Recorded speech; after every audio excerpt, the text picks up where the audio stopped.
कोई इस मुगालते में ना रहे कि ये वो वही देश है जो गांधी नेहरू आजाद दे के गए थे। ये बदल बहुत गया। मुल्क अपनी सोल को ढूंढ रहा है कि गुम कहाँ हो गया। देश में गृह मंत्री हैं। गृह मंत्री का काम होता है कि घर के लोगों को महफूज होने का एहसास कराना। उनकी मौजूदगी घर में मौजूद लोगों को बता रही है कि ये घर तुमको नहीं चाहता है, तुम घर छोड़ दो। सबसे बड़ा गुनाह यही है कि आपका नाम आपकी गिरफ्तारी की गारंटी दे देता है। ये मुल्क एक ऐसे दौर से गुजर रहा है जहां उम्मीद बहुत कम दिखती है। शायद हमारे यहाँ भी जिनको लग रहा है कि वो कुछ भी कर बैठेंगे और कोई प्रोटेस्ट नहीं होगा, तो शायद सड़कें संसद को भी रास्ता दिखाएंगी।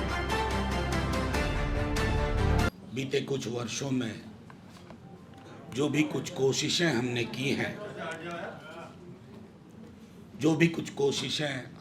हैं नाकामयाब ही रहे हैं। अक्सर इन दिनों हम नाकामयाब ही रहते हैं। आप लोगों में से कई लोगों ने अपने क्लासमेट को ढूंढ रहे हैं। फातिमा जी अपने बेटे को ढूंढ रही हैं। लेकिन ये मुल्क अपनी सोल को ढूंढ रहा है कि गुम कहाँ हो गया। मतलब कोई तकरीर करने का ये आज मौका नहीं है, क्योंकि अक्सर मैं जब इस तरह के मौक़ों पे कहीं जाता हूँ, अब मेरे पास बहुत होप वाले भाषण का, बात रखने का मेरे अंदर जज्बा बचा नहीं है। मैं आपको सुर्खियों वाली अच्छी चीज़ें बता जाऊं, ये मुमकिन नहीं है। शिवदासन सही कह रहे थे, right question should have been where is justice, not where is Najeeb. न्याय कहाँ है? देश में गृह मंत्री हैं। गृह मंत्री का काम होता है कि घर के लोगों को महफूज होने का एहसास कराना। उनकी मौजूदगी घर में मौजूद लोगों को बता रही है कि ये घर तुमको नहीं चाहता है, तुम घर छोड़ दो। ये हैं हमारे होम मिनिस्टर साहब। और सोचिए हमने कहाँ से ये यात्रा शुरू की थी, सरदार वल्लभ भाई पटेल से।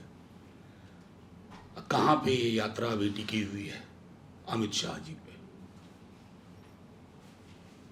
नजीब की लड़ाई, मैं बार बार कह रहा हूं, ये लड़ाइयाँ बहुत लड़नी होगी हमें। ये मुल्क एक ऐसे दौर से गुजर रहा है जहां उम्मीद बहुत कम दिखती है। ये मुल्क ऐसे दौर से गुजर रहा है जहां आपके कोर्ट्स आपसे कह देते हैं कि यार कोई दूसरा काम नहीं है, फिलिस्तीन के लिए यहाँ क्या प्रदर्शन करना है।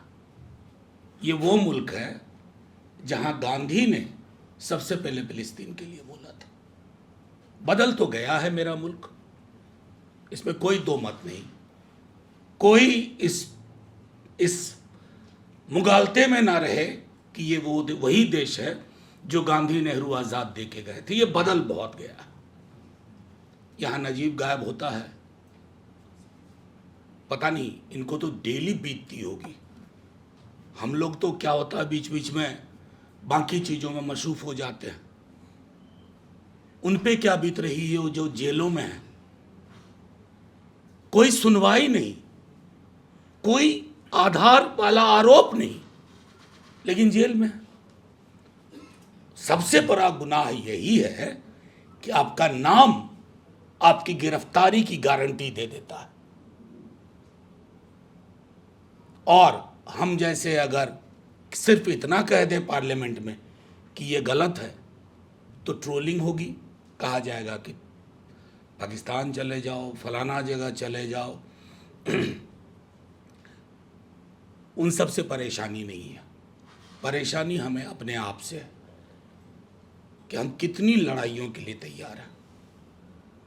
कितनी फातिमा जी के कंधे पे हम हाथ रख सकते, कह सकते हैं आगे कोई नजीब जैसा नहीं होगा, इस तरह की चीज़ नहीं होगी। शायद नहीं, शायद इसलिए भी कि हमारी भी मेमोरी हमारी स्मृति, हमारी यादाश्त छोटी सी रह गई है।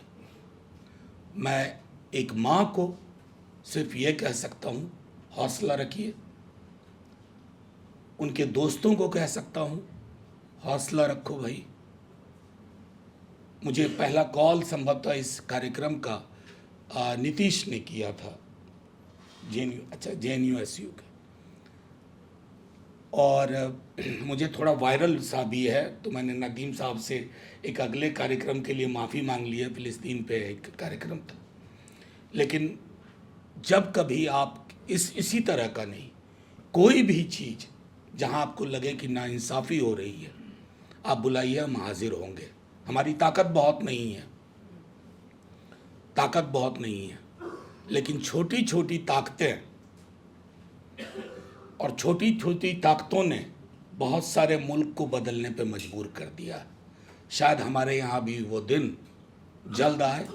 शायद हमारे यहाँ भी जिनको लग रहा है कि वो कुछ भी कर बैठेंगे और कोई प्रोटेस्ट नहीं होगा, तो शायद सड़कें संसद को भी रास्ता दिखाएंगी और फिर नजीब भी हमें मिलेगा।